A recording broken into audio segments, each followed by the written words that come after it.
¿Qué tal? Muy buenas noches, bienvenidos a un capítulo más de Épica 100.100. El día de hoy tenemos un invitado internacional, estamos aquí vestidos de gala con un gran invitado internacional cuya narrativa de alguna manera nos está semblanteando cómo fueron esos primeros 100 días en contingencia. Sin embargo, es muy interesante ver cómo coinciden muchas cosas tanto en México como en el país de donde él proviene, que es donde en un momento más les vamos a platicar. Tenemos con nosotros de invitado el día de hoy al maestro José Miguel Romero Saritama. Un placer, maestro, qué gusto tenerlo por acá. En Épica Muchas 100.100. gracias. El maestro, Muchas gracias para... no, un gusto para nosotros.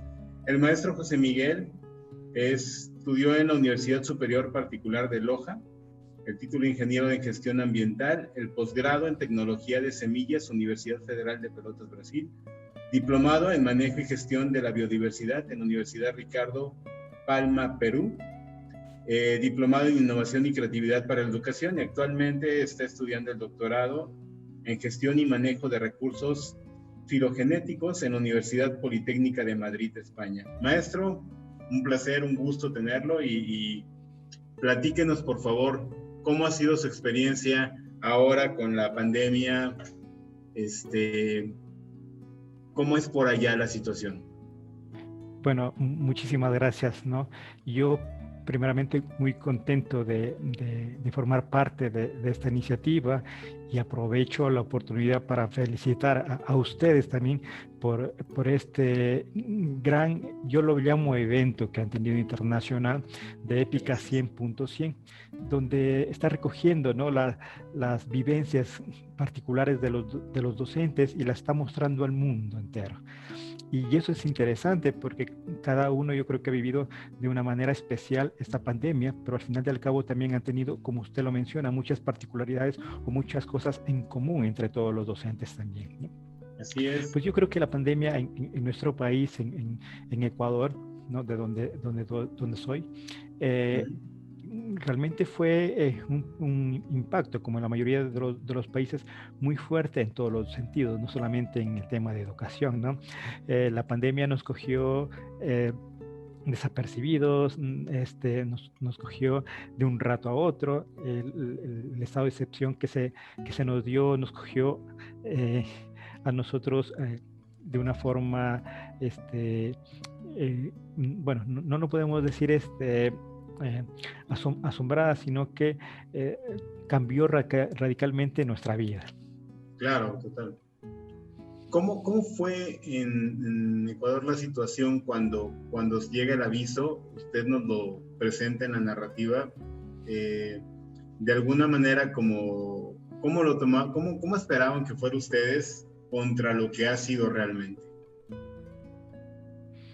Bueno, sí, en primera instancia, bueno, y como yo lo ponía en la narrativa, cuando se escuchó el tema a nivel internacional, de que comenzó a haber un virus que comenzaba a atacar y a matar gente, bueno, nosotros lo que decíamos es en otro país, es en otro continente, ¿verdad?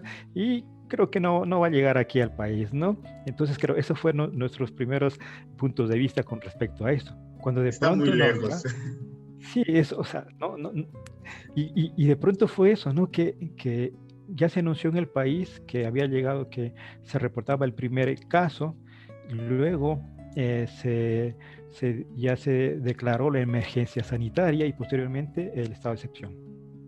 Entonces, claro, ese aviso del estado de excepción, donde todos tenemos que encerrarnos en nuestras casas, fue eso, igual, de un rato a otro, en lo que provocó que en muchos de los casos, y hasta en mi caso propio, no se pudo sacar las cosas de la oficina donde trabajamos en nuestra universidad y llevarlas a la casa, sino que con la computadora nada más que teníamos y a veces que la transportábamos de la oficina a la casa, pues con eso nos quedamos como herramienta para continuar todo el proceso educativo desde nuestras casas, ¿no? Y eso yo creo que le sucedió a muchos docentes que no estuvieron preparados, no tuvimos eso, no hubo no es que tuvimos una planificación así y con mucho tiempo para decir, bueno, vamos a tener el tema de educación desde nuestra casa, vamos a llevar esto, vamos a hacer este otro, nada, sino que con lo que hemos tenido en nuestros hogares nos tocó de alguna manera adaptarnos y poder continuar con el proceso educativo en nuestro país. Claro. Y lo tuvieron que enfrentar y por lo que leo en su narrativa, le echaron muchas ganas para enfrentar la adversidad. Y algo que me llama mucho la atención, maestro, es, bueno, primero que nada, platíqueme, ¿qué asignatura tiene usted? ¿A qué nivel de educativo da clase usted? Sí, bueno, yo imparto clases en la Universidad Técnica Particular de Loja, generalmente a los primeros niveles o ciclos académicos o a los primeros estudiantes que ingresan a la universidad, ¿no? Entonces doy a veces clases de biología, manejo algunas prácticas de laboratorio, de campo, ¿sí? Y entre otras como educación ambiental también. Entonces son esas las materias que he ido impartiendo también durante esta etapa de la pandemia. Claro, estamos hablando que son jóvenes de, ¿qué edad? ¿18, 20 años? Sí, sí, la verdad que la encuesta que hice justamente a mis estudiantes en los primeros días también de pandemia, porque claro, a nosotros nos cogió a pocas semanas de iniciar un nuevo ciclo académico. Uh-huh. Entonces, claro, luego yo hice una pequeña encuesta de eso, de lo que quería saber, de qué edad tenían mis estudiantes, y eso va desde 16 años, en realidad que tuve uno que me asombró también, que ya estaba en la universidad, de 16 hasta los 22 años. Sí. No, el de 16 sí es muy joven, definitivamente. Uh-huh.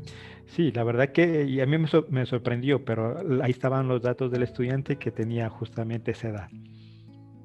Pues está bien, bastante brillante, imagino que debe de ser.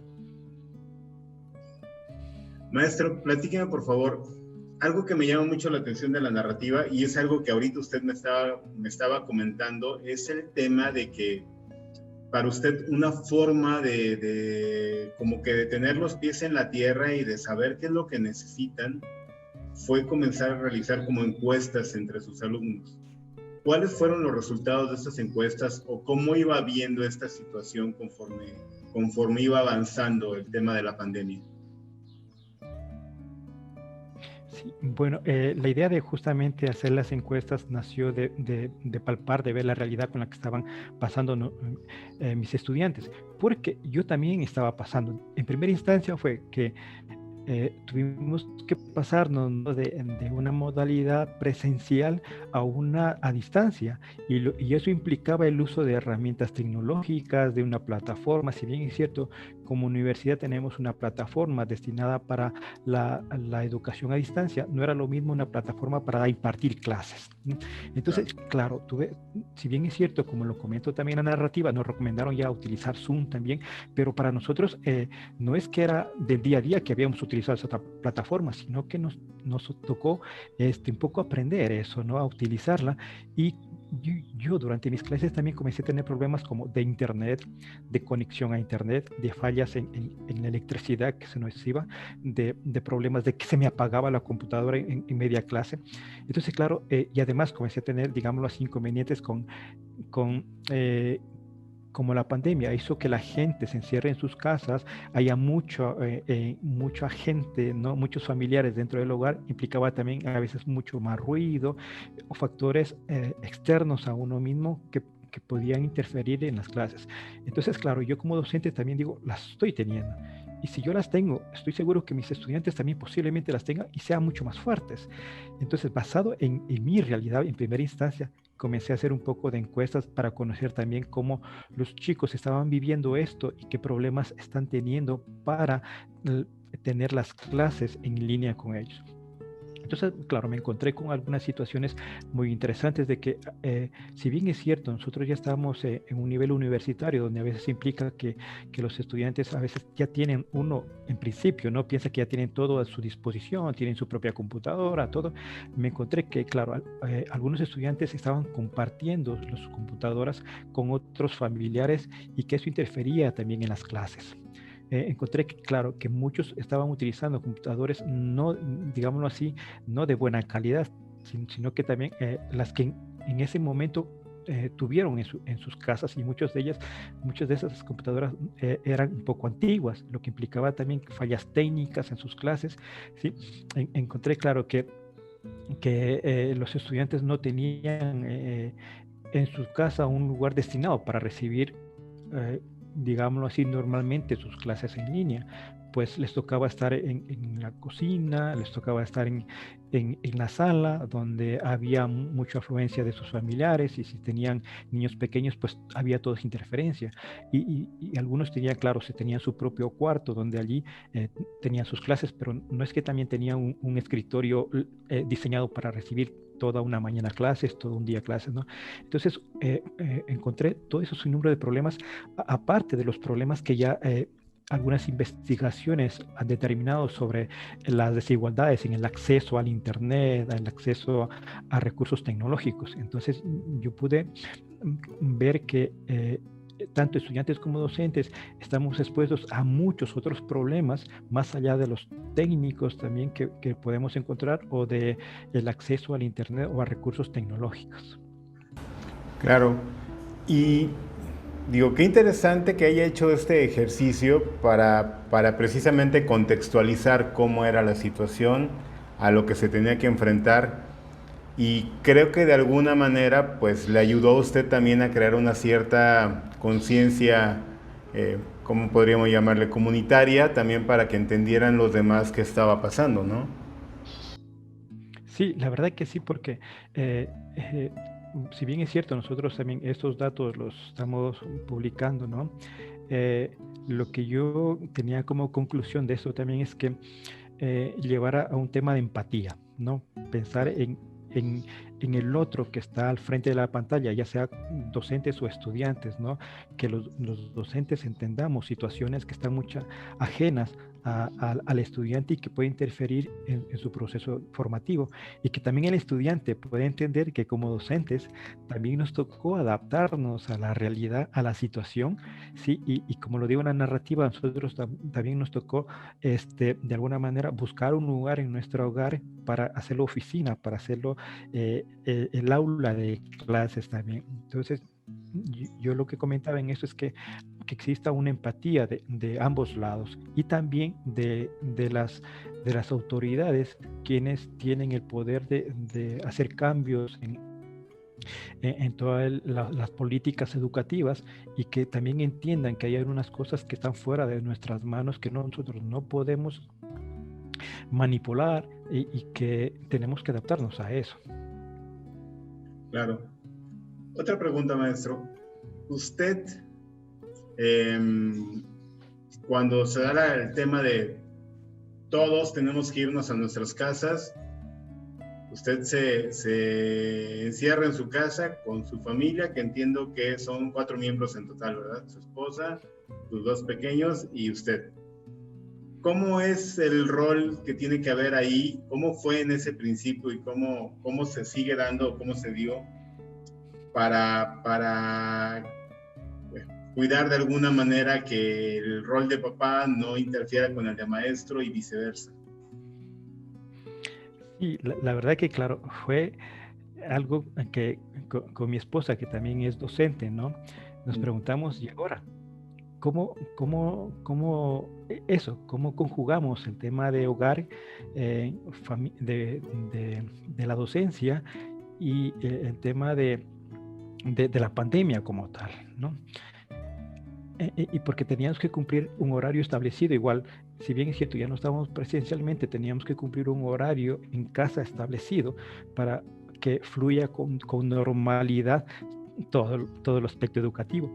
Entonces, lo primero que tuvimos que hacer con mi esposa fue comenzar a organizarnos, ¿no?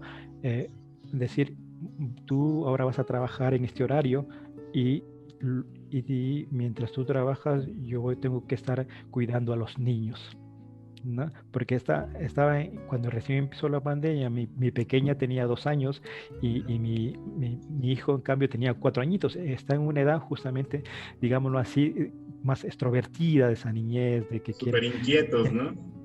Exactamente, entonces, claro, y yo creo que fue esa parte un poco también complicada, porque durante el horario de trabajo, nuestros niños se acercaban a nosotros, a querer estar sentados con nosotros, a salir en las pantallas, en las reuniones, querían estar siempre con nosotros, porque claro, para ellos, primero yo creo que les sorprendió vernos en casa nosotros, ¿no? Todos los días, y seguro que mi pequeño, el mayor, se preguntaba, ¿y ustedes, no? Ahora, ¿por qué los tengo todos los días? ¿No? Entonces yo creo que ellos aprovechaban esas circunstancias. Claro. Ellos estaban muy felices de tenernos en casa, ¿no? Y claro, en cambio, el estar en casa y vuelta, estar encerrados, implicaba algo diferente para ellos. Yo creo que se pensaban, o sea, estás en casa y ¿por qué te encierras, no? Yo creo que estaba en la mente de eso, ¿no? Sí, y algo que yo lo ponía en la narrativa, ¿no? También es que llegó un punto en que, claro, nuestros niños, por inquietos, todo, no, tocó eso, cerrar la puerta de la oficina donde que nosotros trabajamos, y ya no les permitíamos entrar. Yo lo ponía ahí, y a mi hija siempre, cuando estaba la puerta abierta de la oficina, ella entraba, me abrazaba, ¿no? Y luego cuando cerramos la puerta, en cambio, ya no me abrazaba y lloraba afuera. Entonces como que a mí me partía también el alma, ¿no? En el sentido de que, chuta, estoy trabajando y mi hija fuera llorando, queriendo entrar a mi oficina dentro de la casa mismo, ¿no? Entonces yo creo que esa partecita yo todavía ha sido un poco compleja de llevar el trabajo en casa, la educación de nuestros hijos, y también no solamente la educación formativa, ¿no? En el sentido educacional, ¿no? Sino que en todos los otros aspectos que tienes que tú como padre responder a tus hijos. Si bien es cierto que con el tiempo, mi hijo, sobre todo el más grandecito, que ahora tiene 5 años, ¿no? Ha entendido la situación. Mi hija también ahora ya sabe que si yo cierro una puerta es porque estoy trabajando, porque la mamá está trabajando también, y ya puede entender, ¿no? Pero ha costado mucho el poder sobrellevar estas dos cosas de ser el docente, ser padre, ¿no? Y también el trabajar en torno a toda la educación de nuestros hijos. Y va a verse que ser el rol de papá, dejarlo del otro lado de la puerta para entrar a la oficina y convertirse en el docente, ¿no? Exactamente, ¿no? Sí, eso es lo que conversábamos, ¿no? También con mi esposa, ¿no? Al final hay una puerta que ahora nos divide, ese rol de docente y de padre. Y es extraño, ¿no? Que estás en tu propia casa y hay una puerta que divide justamente esos dos roles que tenemos que cumplir. Más que puerta es como un portal, ¿no? Un portal que lo transporta a otro lado y luego lo regresa otra vez, de alguna manera. Sí, exactamente, porque abrimos la puerta, y nuestros hijos van ahí a abrazarnos, a correr a abrazarnos, y ya decir, papi, ya terminaste, pues ya, ahora toca, me convierto me saco la capa de docente, de profesor, y ahora me pongo la capa de padre de familia. Qué bien. Maestra, una pregunta. Usted está en La Loja, dice que se llama La Localidad en Ecuador. Sí. ¿Cómo se entera de Épica La ciudad de 100.100? ¿Cómo se entera de esta iniciativa? Pues, ya, bueno, claro, la ciudad de Loja está al sur del Ecuador, ya en frontera con el país del Perú, ¿no? Y bueno, bueno, el hecho de pasarnos de una modalidad presencial a una virtual, donde también te toca estar todo el día prácticamente en la computadora, lo que yo hice entonces fue también que unirme a muchos grupos de las redes sociales donde comparten este tipo de iniciativas, donde comparten llamados o convocatorias para presentación de artículos, de concursos. Es lo que hice, ¿no? También en los primeros días de la pandemia, entonces para tratar de estar informado de lo que pasa a nivel mundial. Claro. Y de pronto, claro, en una de las redes sociales me llegó la iniciativa que habían tenido ustedes, la convocatoria, y pues dije, bueno, yo creo que aprovechar que, como yo también, y como comento en las narrativas, yo luego de que mis hijos se dormían en eso de las 10, 19 de la noche, pues Sí. nuevamente a trabajar y digo, y cuando hacía esto se me pasaba el sueño también. Entonces dedicaba unas horitas para buscar en las redes sociales cosas que está pasando a nivel mundial. Y claro, como digo, me llegó esa iniciativa y dije, bueno, voy a intentar escribir en esos tiempos de donde ya mis hijos están dormidos, hay una noche tranquila, voy a intentar escribir y a ver si es que avanzo a enviarle en el tiempo que ustedes habían determinado. Entonces, bueno, la escribí, creo que logré justamente terminarla en los tiempos establecidos y pude enviarla. ¿No? Entonces, pero Ay, yo, en este sentido, las redes sociales me ayudaron para que pueda conocer yo de esta gran iniciativa que ustedes han tenido.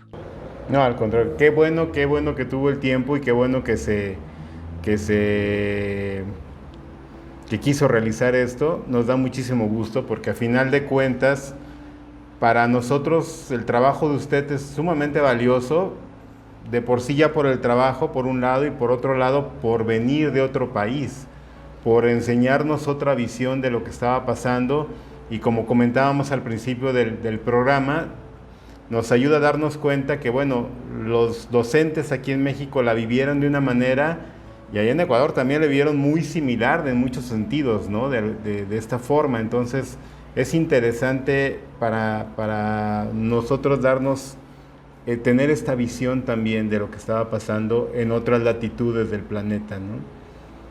Y por otro lado también quería checar con usted, maestro, ¿la tiene a la mano su narrativa? Sí, ujú.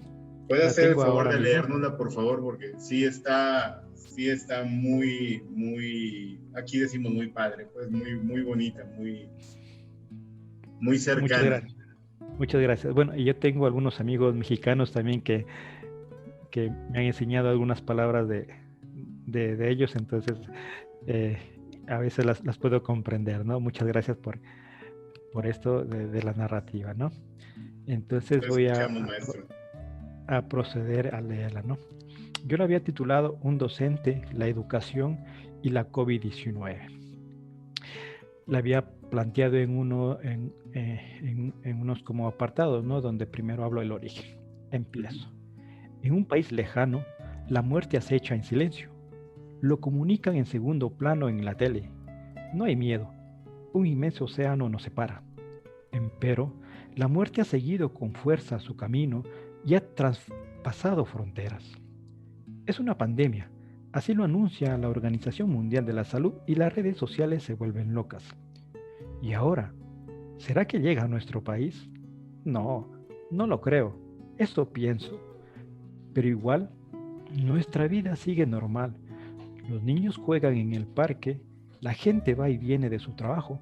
Parece que la noticia no importa. Dicen que es un virus, una tal COVID-19, grita mi esposa desde el vestíbulo de la televisión, y ha llegado a Ecuador. ¿Por qué preocuparnos? Le contesto. Exageran, ya pasará.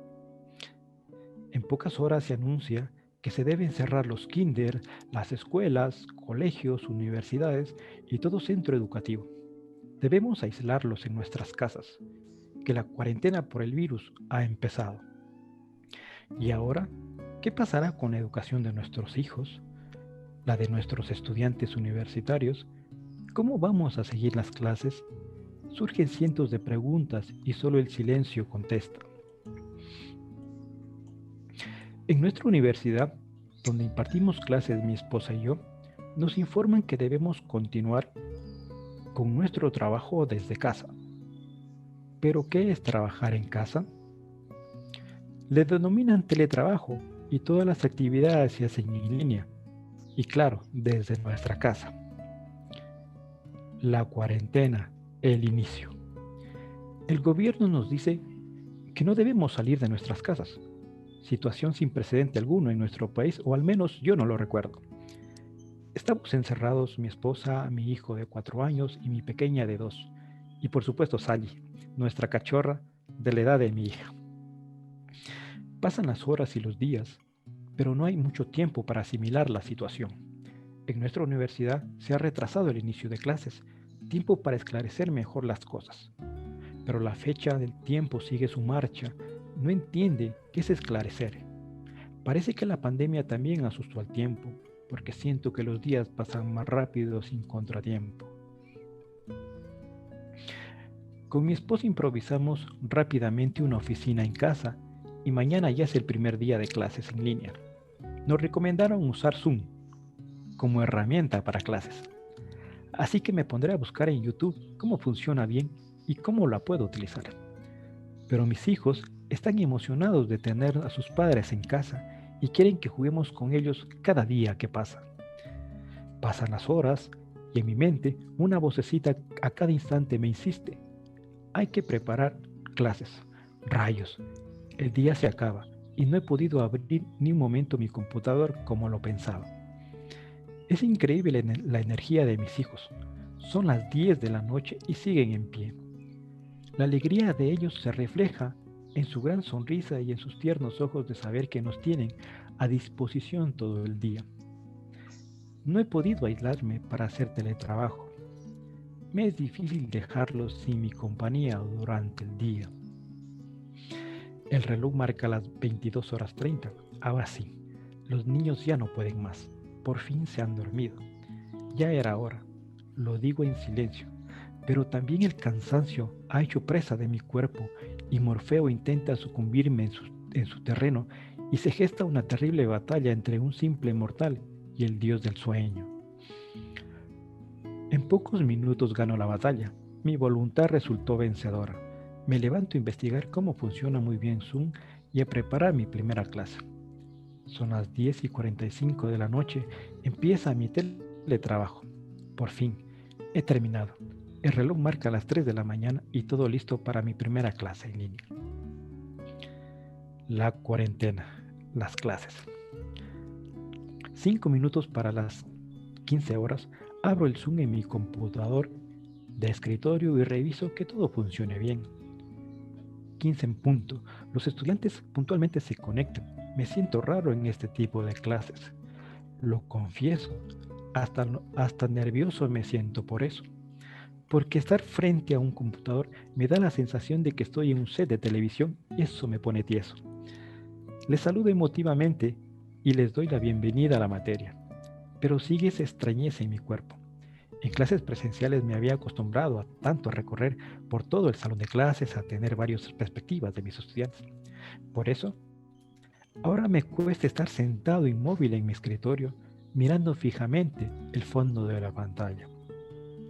El tiempo pasa, la clase sigue y de pronto, justo en el silencio de clase, se escucha el ladrido de un perro y en mi cabeza una vocecita dice: por suerte no es el mío. Es la mascota de uno de mis estudiantes. Las risas se contienen en los demás.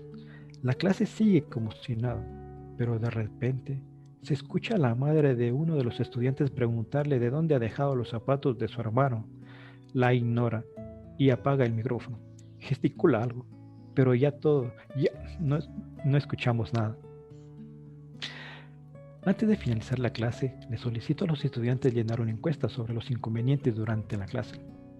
Necesito saber cuáles han sido los distractores y problemas que pudieron afectar su atención y desarrollo de la clase.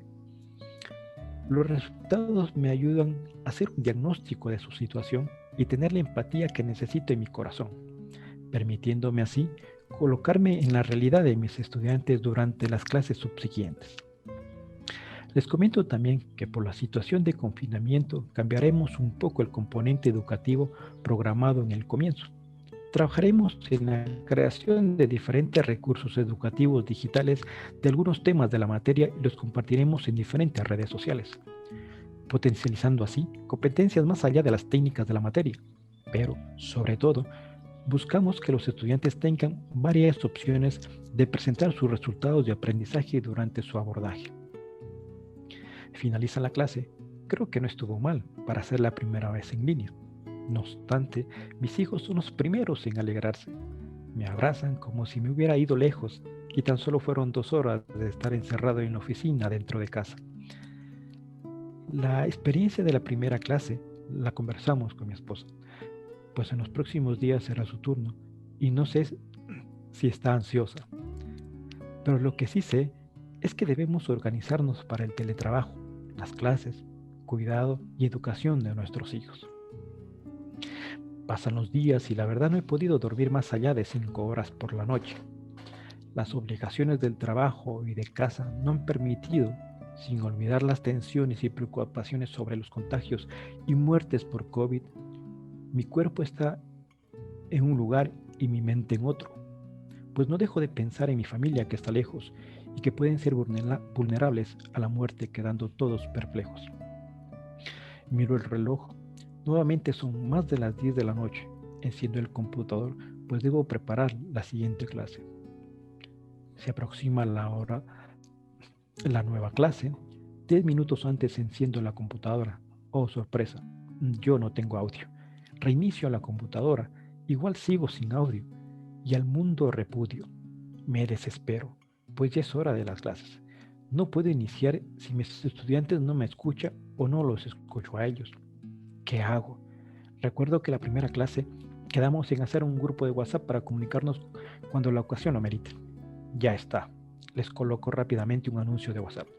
Por favor, esperarme de 5 a 10 minutos. Mi computador está mal. Debo cambiarme a otro. Abro el Zoom en otra computadora. Mis estudiantes están allí. Me han esperado. Pido disculpas. No hay problema, profe. Lo entendemos, me comentan. Estamos a la mitad de la clase. Veo a algunos estudiantes inquietos. Revisan su celular, se paran, se sientan. ¿Acaso están aburriéndose? Pienso, mientras sigo explicando la clase. No obstante, les digo, vamos a hacer un alto en la clase, nos vamos a tomar 5 minutos, apagamos el audio y video y pueden irse a tomar un café, agua, comer o hacer algo de lo que deseen. Regresamos y están todos presentes. Les hacía falta un café. Para finalizar la clase, hablamos de algunos proyectos a realizar durante el semestre. Son proyectos con un enfoque diferente a lo tradicional, donde utilizaremos las redes sociales como herramienta. Y así surge la idea de crear grupos cerrados en Facebook para compartir entre todos contenidos, noticias, investigaciones y recursos sobre la materia y así reforzar las clases en línea. El tiempo sigue su marcha y el COVID no da tregua. Las malas noticias llegan, amigos, amigas han sucumbido a su causa del virus. La tristeza, estrés y ansiedad se vuelven parte de uno. Pero debemos seguir. No podemos demostrar y transmitir nuestro sufrir a nuestros estudiantes, quienes también buscan sobresalir. El teletrabajo, las clases y la familia se vuelven una no muy buena rutina. Las clases siguen con altos y bajos como las olas del océano. Los estudiantes están agobiados. Nos están enviando muchas tareas, mencionan. Así que debo pensar cómo animar a mis estudiantes en clases. Ya sé, les voy a proponer un proyecto sobre empatía ambiental mediante videos musicales. Será algo diferente. No hay mejor manera de empezar o finalizar una clase viendo un video musical y a lo mejor de su artista favorito. A todos nos gusta la música, o al menos eso yo creo. Antes de empezar otra clase, realizo una encuesta rápida de diagnóstico sobre la música y el medio ambiente y les propongo el proyecto. Los veo animados. Me parece que les gusta la idea. Entonces, estoy listo para hacerles ver el video mediante Zoom. Pero, rayos, los estudiantes me comentan que solo pueden ver las imágenes y no el audio. No tiene sentido si no pueden escuchar. Esperen un momento, les digo, mientras corro a buscar un parlante para proyectar el audio desde mi celular y pasar las imágenes en el computador. Funcionó, pero no salió como yo quería. Al menos captaron la idea de mi proyecto. Termina la clase, cierro el computador y pienso, no hay clase en que yo o mis estudiantes tengamos inconvenientes técnicos que me pongan tenso. A pesar de todo, continúan las clases. Algunos problemas se hacen evidentes, los estudiantes con el internet tienen inconvenientes y los distractores externos durante las clases en línea son cada vez más frecuentes. Pero trato de llevar lo más ameno las clases. Aunque el estrés a causa de la pandemia y problemas familiares también forman parte del día a día en los estudiantes. Trato de flexibilizar actividades, manteniendo siempre el nivel académico a cada instante. Epílogo. Una puerta cerrada en casa. Estamos en clase. Mi pequeña hija abre la puerta y corre a mis brazos como el viento. Me ha dado tiempo para apagar rápidamente el micrófono por un momento. Por el chat, con descontento, le escribo a mis estudiantes que ya regreso enseguida, que me ausento y que no es un cuento. Pero mi hija quiere participar en la clase. Hoy no le digo. Intento explicarle, aunque, ¿cómo explicas esas cosas a una niña de 2 años? Me arrodillo, le hablo, pero llora. Quiere verse en la cámara de la computadora. La llamo a la mamá, la retira, pero llora. No quiere irse. Quiere quedarse conmigo. La entrego a su madre y ahora cierro la puerta. Quiero concentrarme, pero no lo consigo. Así pasan los días en nuestro trabajo, en nuestra casa, con una puerta cerrada. Lidiamos con nuestros hijos para que nos permitan el teletrabajo y en línea dar clases. De a poco se acostumbran a nuestro horario. Ahora saben que cuando está cerrada una puerta en casa, ellos, especialmente mi hija, no pasa y ya no me abraza. Mi hijo de 4 años ha entendido la situación. Lo adoro por su comprensión. Se han terminado las clases. Mis estudiantes han dado un fuerte respiro.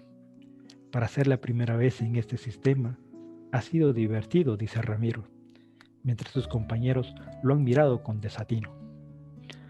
Si bien la pandemia nos cambió la modalidad de estudio, las tecnologías de información y comunicación, las redes sociales, las metodologías activas de aprendizaje ayudaron al andamiaje para que los estudiantes alcancen las competencias de la materia. Pero, sobre todo, los estudiantes, de una forma brillante, potencializaron sus habilidades y destrezas con gran guapesa. Y yo, feliz, contento me siento, porque a pesar de la mala situación global, los docentes estamos aquí para que el barco de la educación avance, a pesar de que el viento suple en contra y la COVID nos alcance. Fin. Muy bien, maestro. Muchas felicidades. Está muy humana su narrativa. Muy humana. Muchas felicidades. Es un reflejo muy claro también de alguna forma como se fue complicando la situación, ¿no? Al paso del tiempo. Sí, la verdad es que sí. Y ahora, leyéndola nuevamente, creo que me vino una especie ¿cómo es? Casi digo agonía, sino de melancolía, ¿no? Porque en cada párrafo que iba leyendo iba recordando cómo justamente vivimos esas situaciones, ¿no? Que en realidad han sido complejas y muy duros para los docentes, y por eso decía yo cuando escribí también la historia y vi la iniciativa de ustedes, pues decía, creo que es una gran oportunidad que tenemos los docentes, por un lado, de poder expresar justamente ese sentir de lo que estábamos viviendo durante la pandemia. Y claro, creo que ha sido la primera iniciativa que se ha tenido a nivel de habla hispana sobre esto, ¿no? Y por eso mis felicitaciones a ustedes por esta gran iniciativa que han tenido para expresar el sentir de los docentes durante esta grave crisis sanitaria a nivel mundial. No, muchas gracias, al contrario, gracias. El agradecimiento es para ustedes, la doctora Adriana García, que es la directora de Editorial Unizan y quien fue la creadora de toda esta iniciativa. Esa era su preocupación precisamente hace un año. Decir, bueno, tenemos a los médicos que están batallando, tenemos a las autoridades que están afuera, tenemos mucha gente que está trabajando en casa. Sin embargo, la realidad es que lo vimos en México y ahora con lo que usted nos ha compartido, pues vemos que en Ecuador estaba por el estilo la situación. Nadie está viendo por los docentes. Nadie ha visto tanto por los docentes y hace falta que nos platiquen y hace falta que externen todo esto que sintieron. Y de verdad le agradezco muchísimo que haya tomado su tiempo para podernos enviar esta narrativa y pues ahora ya es parte de Épica 100.100, va a quedar impresa en tinta y en papel y va a quedar como un legado tanto para las generaciones presentes como para las generaciones futuras, de comprender cómo fue este tiempo que se vivió, que se sigue viviendo, pero de alguna manera, como usted bien lo menciona en su narrativa, cómo fue el origen, qué es lo que ocurrió, qué es lo que pasó y cómo nos agarró a todos, a muchos de nosotros, pues como que fuera de posición, como que mal parados, ¿no? Sí, la verdad que sí. Justamente yo creo que va a quedar también como un legado, ¿no? De pasar esta información a las generaciones futuras de cómo vivimos y que a lo mejor también pueda servir de que ellos estén mejor adaptados a situaciones como las que hemos vivido, ya que, bueno, lamentablemente los presagios no son muy positivos de aquí a futuro y posiblemente tengamos este tipo de pandemias a lo mejor más seguidas, ¿no? Por todos los problemas hasta ambientales que tenemos. Entonces, va a servir también como una herramienta, más allá de conocer el sentir de los docentes, yo creo que va a servir como una herramienta para que de alguna manera, porque en las narrativas estamos contando unas realidades que es importante que se tomen en cuenta para tomar nuevas políticas educativas, para que las autoridades, docentes y estudiantes estemos de alguna manera mejor preparados para eventualidades como estas. Exactamente, eso es bien importante. Y bueno, a final de cuentas, de acuerdo con la OMS y de acuerdo con otro tipo de organismos, la última pandemia que vivimos fue hace 100 años, la gripe española, y de alguna forma lo que nos queda de la información que tenemos es todo lo escrito. Únicamente lo escrito es lo que tenemos como información de todo lo que se vivió, los dibujos, los trazos, todo lo que hubo como reflejo de lo que se estaba viviendo en aquella época.